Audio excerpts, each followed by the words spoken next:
Susun rencana besar Iran dan Hizbullah kembali datangi markas TNI untuk gempur Israel.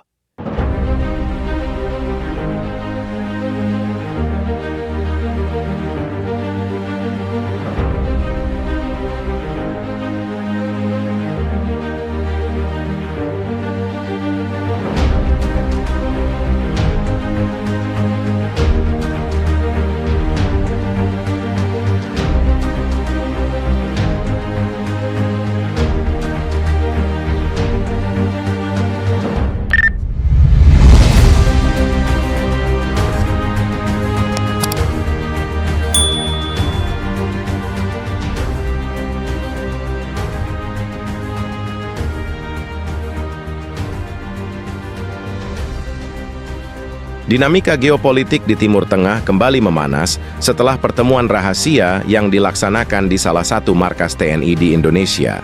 Dalam pertemuan ini, petinggi militer dari Iran dan Hizbullah bertemu dengan pimpinan TNI untuk membahas rencana strategis besar dalam menghadapi Israel. Pertemuan ini menandai kembalinya kerjasama antara kedua kekuatan tersebut dengan TNI, yang sebelumnya sempat meredup. Kerjasama militer antara Iran, Hizbullah, dan TNI bukanlah hal baru. Sejak beberapa dekade lalu, ketiga entitas ini telah beberapa kali bertukar informasi intelijen dan strategi militer. Namun, sejak tahun 2020, hubungan ini mulai renggang karena berbagai tekanan internasional dan perubahan kebijakan luar negeri masing-masing negara.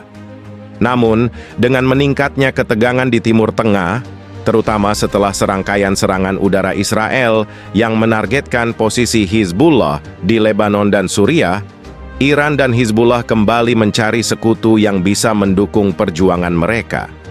Dalam konteks ini, Indonesia sebagai negara Muslim terbesar di dunia dengan sejarah panjang dukungan moral terhadap Palestina menjadi pilihan strategis.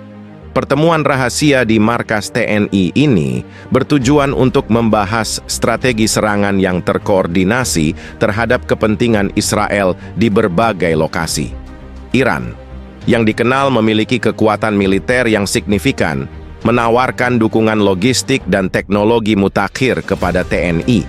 Sementara itu, Hizbullah, yang memiliki pengalaman tempur di berbagai medan, siap mengerahkan pasukan elitnya untuk bergabung dengan TNI dalam operasi ini.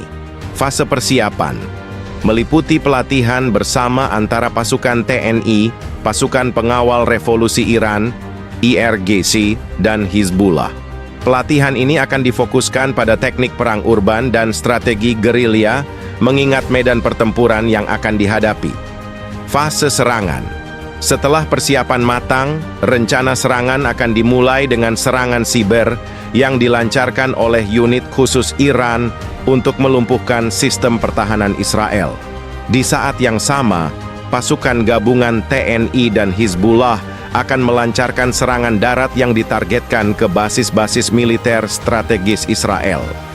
Fase konsolidasi. Setelah serangan berhasil, pasukan gabungan akan mengkonsolidasikan kekuatan mereka di wilayah yang berhasil direbut. Iran berjanji untuk memberikan dukungan penuh dalam bentuk pasokan senjata dan peralatan militer untuk memperkuat posisi pertahanan. Meski rencana ini terdengar ambisius, tidak dapat dipungkiri bahwa tantangan besar juga menanti. Tekanan dari komunitas internasional, terutama dari negara-negara Barat, dipastikan akan meningkat jika rencana ini terekspos. Namun, Iran dan Hizbullah tampaknya siap untuk menghadapi segala kemungkinan. Indonesia, di sisi lain, harus berhati-hati dalam menjaga posisinya di panggung internasional sambil tetap memberikan dukungan kepada Palestina dan sekutu-sekutunya. Konflik yang telah berlangsung di Timur Tengah dengan intensitas yang mengerikan saat sekutu-sekutu Iran, termasuk Hizbullah dan kelompok-kelompok bersenjata lainnya, melancarkan serangan yang menghantam Israel dengan dahsyat. Serangan tersebut tidak hanya memukul balik dengan keras, tetapi juga membawa kehancuran yang tak terbayangkan ke berbagai kota besar di Israel, terutama Tel Aviv, yang kini nyaris tak dapat dikenali lagi setelah dilanda kehancuran hebat. Keadaan ini memaksa Israel mengambil langkah drastis dengan menarik mundur ribuan pasukannya dari jalur Gaza. Sebuah keputusan yang membawa implikasi besar dalam konflik ini. Serangan dari sekutu-sekutu Iran bukanlah serangan biasa. Ini adalah serangan yang direncanakan dengan teliti dan dilancarkan dengan kekuatan penuh. Rudal-rudal berpemandu, drone, dan berbagai senjata canggih lainnya diluncurkan secara serentak menuju berbagai target strategis di Israel, menyebabkan kerusakan besar-besaran. Tel Aviv, sebagai jantung ekonomi dan pusat pemerintahan Israel, menjadi salah satu kota yang paling parah terkena dampak. Warga Tel Aviv terbangun di tengah malam oleh suara ledakan yang mengguncang bumi. Api membakar gedung-gedung dan asap tebal menyelimuti langit kota. Suara sirin tanda bahaya berkumandang tanpa henti memperingatkan warga untuk mencari perlindungan.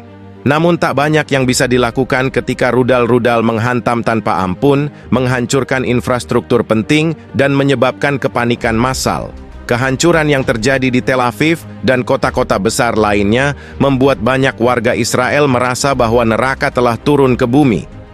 Banyak yang kehilangan tempat tinggal, sanak keluarga, dan bahkan harapan akan keselamatan. Kota yang sebelumnya sibuk dan penuh kehidupan kini berubah menjadi pemandangan yang mengerikan, dengan puing-puing berserakan di mana-mana dan asap yang terus membumbung tinggi ke angkasa. Serangan yang meluluh lantakan kota-kota besar Israel tidak hanya menyebabkan kerusakan fisik, tetapi juga menghantam secara psikologis.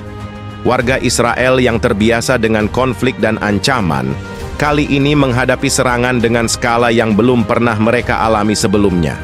Ketakutan dan kecemasan merajalela karena serangan balasan ini menunjukkan bahwa pertahanan Israel yang selama ini dianggap kuat, ternyata dapat ditembus dan dihancurkan. Warga yang sebelumnya merasa aman di kota-kota besar, kini merasa terancam dimanapun mereka berada. Pemandangan kota yang dulu indah dan modern, kini dipenuhi dengan reruntuhan dan kerusakan, memperparah trauma yang mereka rasakan. Banyak yang terpaksa mengungsi ke daerah-daerah yang lebih aman, meninggalkan rumah dan harta benda mereka dengan penuh kepedihan. Bagi banyak orang, situasi ini terasa seperti akhir dari dunia. Rasa aman yang sebelumnya mereka rasakan kini telah hilang, digantikan oleh ketidakpastian dan rasa takut yang mendalam. Pemerintah Israel pun berada dalam tekanan besar untuk merespons situasi ini dengan cepat dan efektif, meskipun pilihan yang mereka miliki sangat terbatas. Di tengah kehancuran yang melanda negaranya, pemerintah Israel dihadapkan pada dilema besar. Dengan serangan yang semakin intensif dan tekanan dari dalam negeri yang semakin meningkat, Israel terpaksa mengambil keputusan yang sulit, menarik mundur ribuan pasukannya dari jalur Gaza. Keputusan ini bukanlah hal yang mudah, mengingat Gaza telah menjadi medan pertempuran yang sangat penting dalam konflik ini.